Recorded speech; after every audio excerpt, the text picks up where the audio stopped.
Waziri mkuu mpya wa Ufaransa Sébastien Lecornu ajiuzulu. Wapatanishi wa Israel na Hamas waendeleza mazungumzo ya amani mjini Cairo. Na kiongozi wa chama kikuu cha upinzani nchini Tanzania afikishwa mahakamani.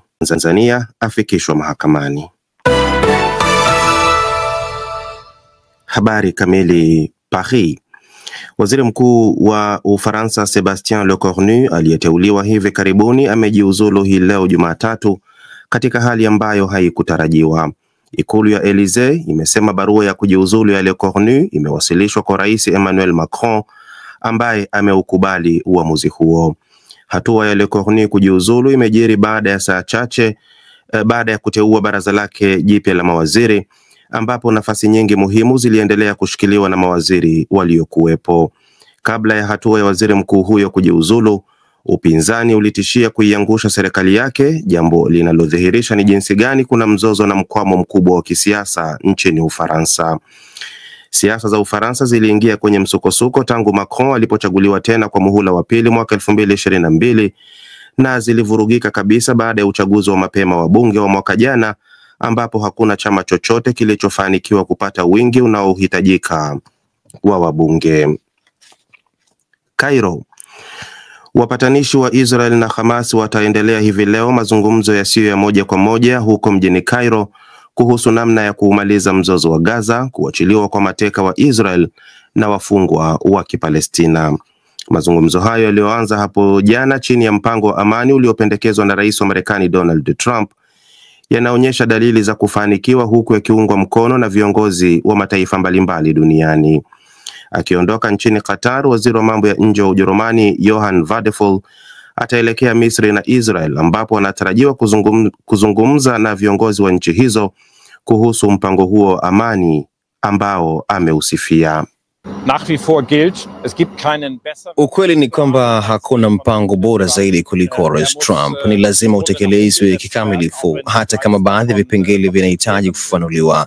Lakini kuna uwezekano mateka wakaachiliwa hivi karibuni, kukafikia usitishaji wa mapigano, huku watu wanaoteseka Gaza wakipata msaada wa kutosha wa kibinadamu. Itakuwa hatua ya kwanza ya matumaini inayoweza kufikiwa katika siku chache zijazo, na ni matumaini yangu kuwa itafanikiwa. Baadaye Wadephul ataelekea Kuwait kushiriki mkutano wa mawaziri wa mambo ya nje wa Umoja wa Ulaya na Baraza la Ushirikiano la Nchi za Ghuba. Dar es Salaam. Kiongozi wa chama kikuu cha upinzani nchini Tanzania Tundu Lissu amefikishwa mahakamani hii leo huko jijini Dar es Salaam kujibu mashtaka ya uhaini, wiki chache kabla ya nchi hiyo ya Afrika Mashariki kufanya uchaguzi mkuu ambao chama cha Lissu Chadema hakitoshiriki. Lissu ambaye alishika nafasi ya pili katika uchaguzi uliopita wa urais mwaka 2020 alikamatwa mwezi Aprili na kushtakiwa kwa uhaini kufuatia kauli yake ambayo waendesha mashtaka walisema ilikuwa ya uchochezi, ikiwataka wananchi kuasi na kuvuruga uchaguzi mkuu utakaofanyika Oktoba 29.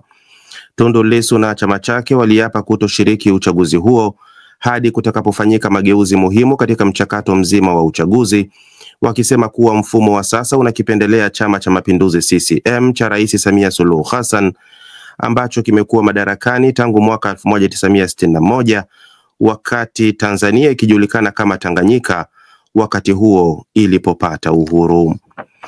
Ni taarifa ya habari za ulimwengu inayokujia kutoka DW mjini Bonn. Goma. Waasi wa M23 wanaonekana kuimarisha utawala wao kisiasa na kiuchumi katika maeneo waliyoyateka mashariki mwa Jamhuri ya Kidemokrasia ya Kongo, hasa wakati huu makubaliano ya amani yakishindwa kutekelezwa ipasavyo. Kundi hilo linaloungwa mkono na Rwanda, kwa mujibu wa Umoja wa Mataifa, limekuwa likiajiri maafisa wa kutoza kodi, kutoa mafunzo kwa majaji, wanajeshi na polisi katika jitihada za kutengeneza utawala uliosambamba na uongozi wa serikali ya Kinshasa. Eneo la mashariki mwa DRC lenye utajiri mkubwa wa madini limekumbwa na migogoro kwa zaidi ya miongo mitatu na kusababisha maafa makubwa. Mgogoro uliongezeka baada ya kuibuka tena kwa M23 mwaka 2021, ambapo mapema mwaka huu kundi hilo lilichukua udhibiti wa miji muhimu ya Goma na Bukavu. na hatimaye Tokyo. Chama tawala nchini Japan cha Liberal Democratic Party LDP kimempata kiongozi wake mpya ambaye ni waziri wa zamani wa uchumi Sanae Takaichi, mhafidhina mwenye msimamo mkali ambaye anatarajiwa kuwa waziri mkuu wa kwanza mwanamke nchini humo. Takaichi mwenye umri wa miaka 64 atahitaji kutafuta njia za kukidumisha madarakani chama chake kuna kupata uungwaji mkono wa umma kwa kuchukua hatua za kushughulikia tatizo la mfumuko wa bei na kukabiliana na changamoto mbalimbali za kidiplomasia. Mwisho wa habari za ulimwengu kutoka DW mjini Bonn. DW Dunia Yetu leo mchana. Kutoka chumba cha habari kwake Bakari Ubena, tuangalie yale tuliyokuandalia katika safu ya uchambuzi. Wajumbe wa Hamas wamewasili nchini Misri kwa mkutano na wenzao wa Israel ambao Marekani natumai utasitisha vita katika ukanda wa Gaza. Wanaharakati waliokuwa kwenye msafara maarufu wa Global Sumud Flotilla wanalalamika kudhalilishwa mikononi mwa mamlaka za Israel. Na nchini Tanzania, mwenyekiti wa chama cha upinzani CUF ametaka mchakato wa uchaguzi mkuu kutoingiliwa na vyombo vya dola. Kwa haya na mengine mengi, msikilizaji na mtazamaji, salia nasi. Tunasikika kupitia redio washirika, vile tuko mubashara kupitia ukurasa wetu wa Facebook. Tafuta DW Kiswahili, bila kusahau katika chaneli yetu ya YouTube. Usisahau kulike, share na kusubscribe. Tuanzie uchambuzi Mashariki ya Kati. Wajumbe wa Hamas wamewasili nchini Misri kushiriki mkutano na wenzao wa Israel ambao Marekani inatumai utasitisha vita vinavyoendelea katika ukanda wa Gaza pamoja na kuachiwa kwa mateka wanaoshikiliwa na kundi hilo la wanamgambo wa Kipalestina. Licha ya matumaini hayo, bado kuna mvutano kuhusu vipengee kadhaa katika mpango wa Trump unaokwenda kujadiliwa kusitisha vita, unaohusu kulipokonya silaha kundi la Hamas. Amina Abubakar na taarifa zaidi. Wajumbe wa Israel wanatarajiwa kufika katika mji wa Sharm el-Sheikh baadaye hii leo kwa majadiliano kuhusu kuachiwa mateka wa Israel wanaozuiliwa Gaza kama sehemu ya mpango wenye vipengele 20 wa Rais Donald Trump wa kumaliza mzozo wa miaka miwili kwenye ukanda huo wa Gaza. Israel unajumuisha maafisa kutoka mashirika ya kijasusi Mossad na Shin Bet, mshauri wa masuala ya sera za kigeni wa Waziri Mkuu Benjamin Netanyahu Ofer Falk, pamoja na mratibu wa mateka Gal Hirsch. Mpatanishi mkuu wa Israel Ron Dermer anatarajiwa kusafiri kuelekea Misri baadaye wiki hii kushiriki pia mkutano huo. Hamas kwa upande wake itaongozwa na kiongozi aliye uhamishoni Khalil al-Hayya, ambaye ziara yake ya Misri ndio ya kwanza tangu aliponusurika shambulizi la Israel mjini Doha mwezi uliopita. Yeye pamoja na wajumbe wenzake wanalenga kutafuta majibu na njia za kutekeleza mpango wa kuwarejesha mateka wote walioko hai na waliokufa, ili na wao warejeshewe wafungwa wa Kipalestina wanaozuiliwa Israel kwa muda mrefu, pamoja na jeshi la Israel kuondoka Gaza. Suala litakaloleta mvutano linasemekana kuwa masharti kutoka kwa Israel ndani ya mpango huo wa Trump wa kuwapokonya Hamas silaha, jambo ambalo kundi hilo limesema haliwezi kutokea kamwe hadi pale Israel itakapoachia kuizingira Gaza na kuundwa rasmi kwa dola la Kipalestina. Hata hivyo, waziri mkuu wa Israel Benjamin Netanyahu, ambaye nchi yake imekuwa ikitengwa katika siku za hivi karibuni kutokana na vita vyake Gaza vilivyodumu miaka miwili, amesema dola la Palestina haliwezi kuundwa, akikaidi baadhi ya mataifa ya Magharibi ambayo yameitambua Palestina kama dola huru, ikiwemo Australia, Canada, Uingereza na Ufaransa. Duru kutoka kwa afisa mmoja nchini Misri zinasema majadiliano yatakuwa magumu na makubaliano ya haraka hayawezi kupatikana mara moja. Licha ya hayo, bado kuna matumaini ya usitishaji wa vita, hasa baada ya pande hizo kukubali mpango wa Trump unaolenga kufanikisha hilo. Rais wa Misri Abdel Fattah al-Sisi amesema anamshukuru Trump kwa mpango huo baada ya miaka miwili ya vita, mauaji ya kimbari na uharibifu wa mali. Amesema pande hizi mbili zipo katika njia ya sawa ya kukomesha mateso kwa Wapalestina. Naye waziri wa mambo ya nchi za nje wa Ujerumani Johan Vadeful amesema hatua zinazochukuliwa sasa za kujaribu kumaliza mgogoro huo zinatia moyo. Amesema kwa mara ya kwanza tangu vita hivyo kuanza Oktoba 7 mwaka 2023, hatua zinazochukuliwa sio tu za kusitisha vita, lakini za kutafuta suluhu ya kudumu ya kisiasa ya mzozo huo wa Mashariki ya Kati. Na tukisalia huko Mashariki ya Kati, wanaharakati waliokuwa kwenye msafara maarufu wa Global Sumud Flotilla uliodhamiria kupeleka misaada ya kibinadamu kwenye ukanda wa Gaza, lakini ukavamiwa na kutekwa na jeshi la Israel, wanalalamika kutendewa vibaya na kudhalilishwa mikononi mwa mamlaka za Israel, huku wengi wao wakianza kusafirishwa na kurejeshwa makwao. Mohamed Halef anaarifu zaidi. Ndege iliyowabeba wanaharakati 29 ambapo 21 ni raia wa Hispania iliruka jana kutoka uwanja wa ndege wa Tel Aviv na kutua kwenye uwanja wa ndege wa Barajas mjini Madrid. Kati yao alikuwamo meya wa zamani wa mji wa Barcelona Ada Colau na mbunge wa Esquerra Jordi Coronas. Akizungumzia leo waliokumbana nayo mikononi mwa mamlaka za Israel, meya Ada Colau alikuwa na haya ya kusema. Somos conscientes. Tumekutana na hali ngumu sana, tumewekwa kizuizini kinyume na sheria, tumeshambuliwa tukiwa kwenye bahari ya kimataifa, tuliwekwa kwenye gereza lenye ulinzi mkali ambako haki zetu hazikuheshimiwa, kulikuwa na udhalilishaji mkubwa, lakini tunajua haya si chochote yanapolinganishwa na yale wanayopitia Wapalestina kila siku na kile kinachotokea Gaza. Wanaharakati wengine 28 wa Kihispania waliotoa nguvu na jeshi la Israel na ambao wameendelea kubakia jela kwa sababu ya kukataa hati ya kutambua kuwa kuingia kwao nchini humo kuliko kinyume cha sheria wanatazamiwa kurejeshwa makwao hivi leo, kwa mujibu wa waziri wa mambo ya nje wa Hispania Jose Manuel Alvarez. Wanaharakati hao wanashikilia kwamba safari yao ilikuwa ni kuelekea ukanda wa Gaza ambao si sehemu ya Israel, licha ya kwamba wamezingirwa kijeshi na Israel. Mwanaharakati mwingine Marco Tesh, raia wa Uholanzi mwenye asili ya Kipalestina, amewaambia waandishi wa habari kwamba mateso aliyopitia yalikaribia kumtoa roho.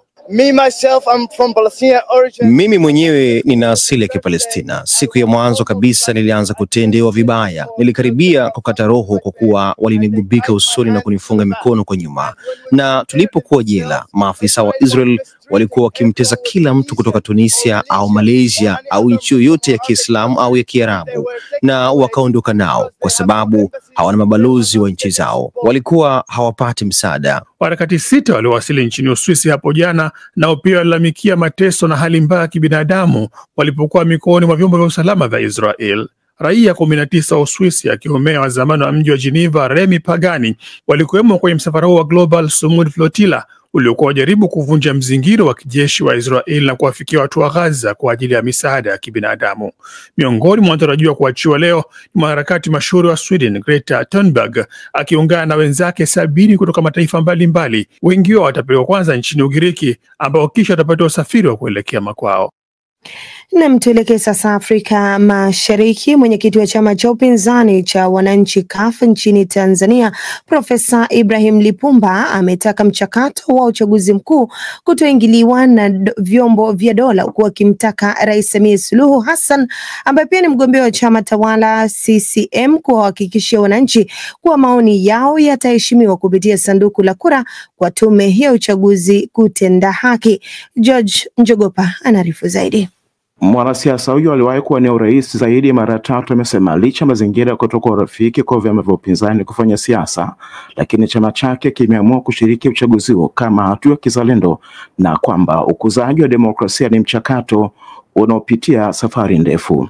Amesema Rais Samia anapaswa kuweka mazingira ya ukweli na uwazi katika uchaguzi huu, akisisitiza mgombea atakayechaguliwa na wapiga kura ndiye anayopaswa kutangazwa pasi na vyombo vingine kuingilia mchakato wake. Mama Samia, ni muhimu ukawaeleza vyombo vyako kwamba nahitaji uchaguzi wa Oktoba 29 kura zihesabiwe kama zilivyopigwa na wananchi. Ama hatua hivi karibuni ya Mtanzania mmoja alijitambulisha kwamba ni afisa wa jeshi la wananchi JWTZ alijitambulisha kwa jina la Captain Tesha kutoa taarifa iliyozua sokomoko imezidi kuibua baadhi ya makundi ya watu, na safari mwenyekiti wa taasisi ya Mwalimu Nyerere Joseph Butiku akionya juu ya kuliingiza jeshi hilo katika masuala ya kisiasa kuleta balaa katika taifa. Katika mkutano wake na waandishi wa habari uliofanyika mjini Msoma, Kiongozi wa siku nyingi amesema yeye binafsi haamini mtu huyo ni mwanajeshi na kwamba kauli yake hiyo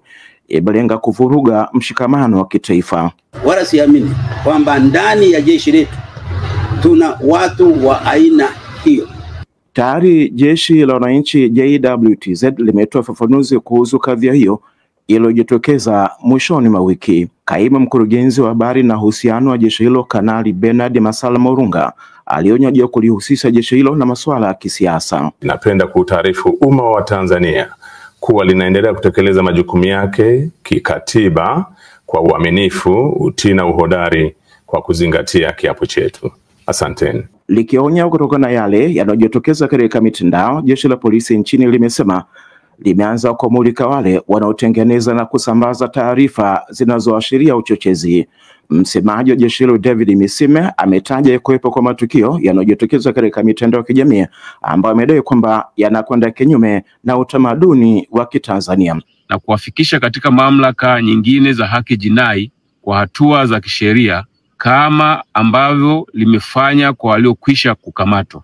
Tanzania iko katika heka za uchaguzi mkuu hapo Oktoba 29, uchaguzi ambao umekuwa kijadiliwa katika mirengo tofauti kutoka na moja chama kikuu cha upinzani kujiweka kando na uchaguzi huu kikishinikiza kufanyika marekebisho yatakayomulika mazingira ya uchaguzi. Kutoka Dar es Salaam ni George Njogopa wa DW.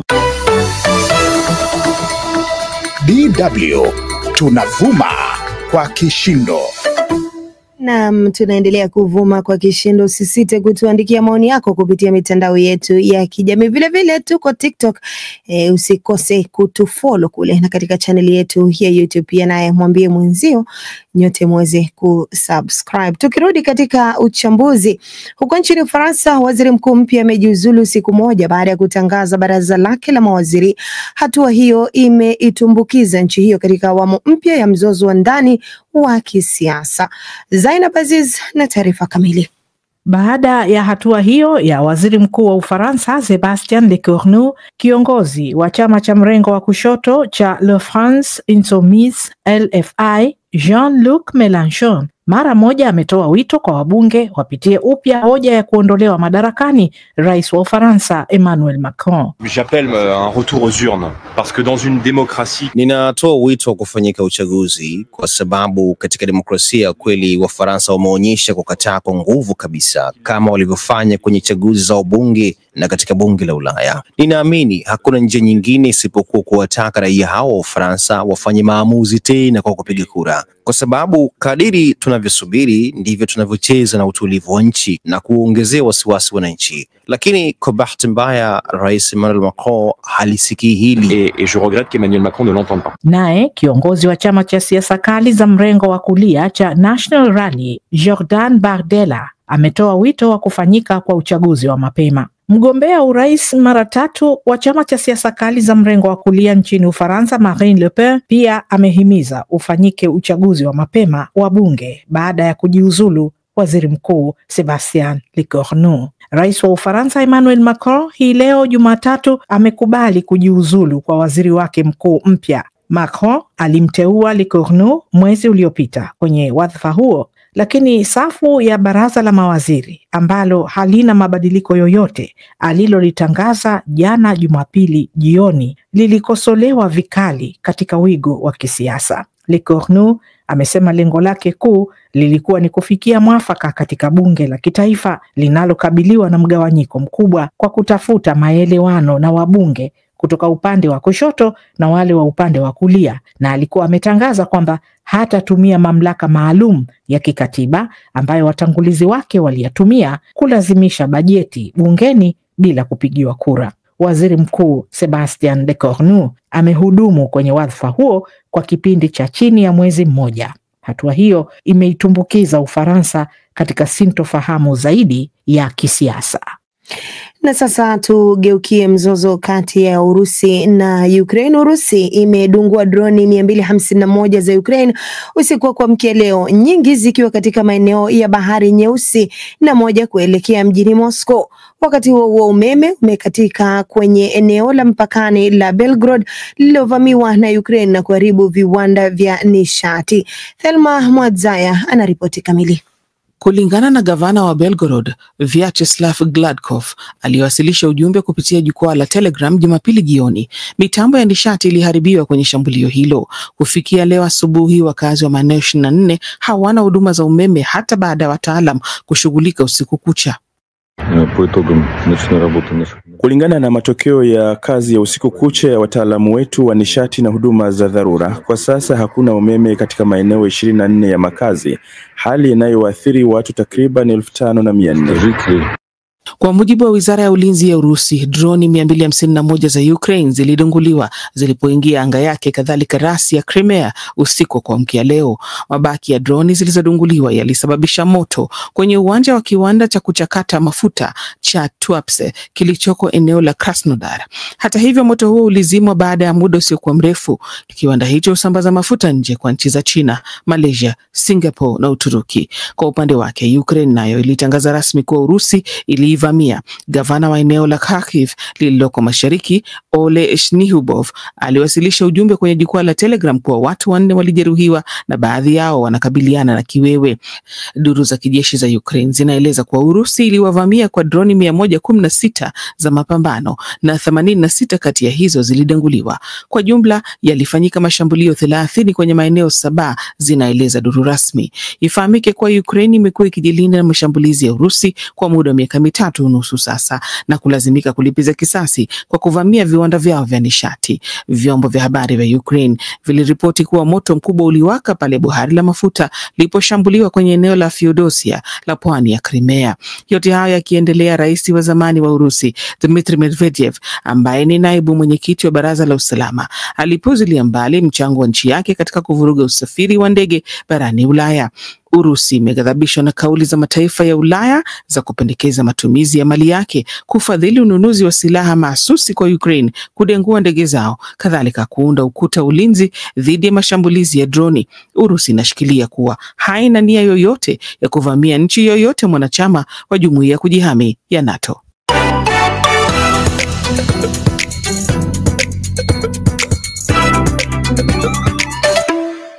22 dakika zimekatika baada ya saa 6 hapa Ujerumani. Upande wa pili wa studio tayari Tatu Karema amejaa tele. Natumai leo hatatuambia kwamba mbwa anacheka, ijapokuwa atakuwa na mengine. Tatu, karibu. Shukrani sana Saumu. Naanzia nchini Kenya na malumbano ya kisiasa yameibuka kufuatia uvumi kuhusu hali ya afya kinara wa chama cha ODM Raila Odinga.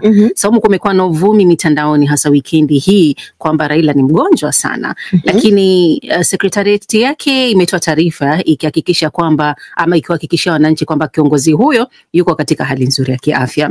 Aidha, sekretarieti hiyo pia imewatuhumu baadhi ya wanasiasa akiwemo kiongozi wa chama cha upinzani Wiper Democratic Movement Kalonzo Musyoka kwa kusambaza madai ya uongo na yenye nia mbaya. Sasa kwa upande wake chama cha Wiper kimesema kimekana kwanza madai haya ya ODM na kikasema kwamba kiongozi wake hakuhusika hivyo vyote katika kusambaza uvumi kuhusu hali ya Raila. Na kuna taarifa yoyote ambapo inamuonyesha Kalonzo akizungumzia taarifa hizi? Sijaona taarifa, lakini chama kimekana madai hayo. Ni taarifa ambayo pia tumechapisha sisi DW Kiswahili kwenye mitandao yetu ya kijamii ya Facebook na Instagram. Kwa hivyo mtazamaji ama mfuatiliaji wetu anaweza kwenda pale pia kutuachia maoni yake. Anaosema ni mengi. Juma Wataka Cleophas anasema huwezi ficha ugonjwa, hata akificha itajulikana tu, hakuna ishie milele. Alois Sylvester Sambawa akiwa Arusha anasema afya ya kiongozi ni jambo la faragha, lakini wazo wa kiasi ni muhimu. Wananchi wasiamini uvumi, wasubiri taarifa rasmi. Siasa za majungu hazijengi demokrasia. Na Karis Joseph anasema atokezee basi kwenye yuko asalimia wananchi kupunguza hiyo hofu kidogo, la sivyo nadhani kuna shida mahali hata mimi. Pressure tupu hizo, lakini watu wasubiri kama atakuwa yuko tayari kujitokeza atajitokeza. Mengine Tatu. Na Msaumu, pia kuna kisa kimoja nimekiona katika moja televisheni za mtandaoni, binafsi mimi kimenishangaza. Ni kwamba katika mji mmoja nchini Uhispania kuna binti mmoja kwa jina la Clara Lopez wa umri wa miaka 14. Alipata ajali na kugonga kichwa chake wakati alipokuwa akifanya mazoezi. Alipoteza fahamu na baada ya hapo akakimbizwa hospitalini, lakini cha kushangaza Saumu ni kwamba alipofumbua macho alianza kuzungumza Kijapani kwa ufasaha kamili. Alikuwa anakijua Kijapani kabla ya hapo ama? Wazazi wake walikuwa na hofu akisema kwamba kwanza hawajawahi kusafiri kwenda Japan. Pili, mtoto huyo hajawahi kupata hata mafunzo wala hawana mtu yoyote wa karibu anayezungumza lugha hiyo. Na kulingana na madaktari wanasema huenda tukio hilo lilikuwa kisa cha ugonjwa wa lugha ya kigeni. Kuna ugonjwa wa lugha ya kigeni nadra sana ambapo kiwewe cha ubongo huchochea mfumo mpya wa lugha. Mimi mwenyewe nilijiulize, kabidi nifanye utafiti zaidi kujua huo ugonjwa jamani wa lugha ya kigeni. Ukiupata huo tatu utakaojipata ukizungumza lugha gani? Nimepata kitu lakini nimepata kitu nikaona inaitwa Foreign Accent Syndrome, FAS. Wanasema ni hali ya kiafya adimu ambayo imewavutia wataalamu wa neva, ikiwa na sifa ya kuanza kwa ghafla kwa lafudhi ya kigeni. Na FAS mara nyingi hutokea kufuatia kiwewe cha neva au ugonjwa. Lakini kuna wataalamu wanasema haiwezekani kuzungumza lugha kamili ya kigeni bila kujifunza. Yeye mwenyewe alipoulizwa ni vipi umejuaje, anasema sijui, lakini nimekumbuka tu nimeizungumza.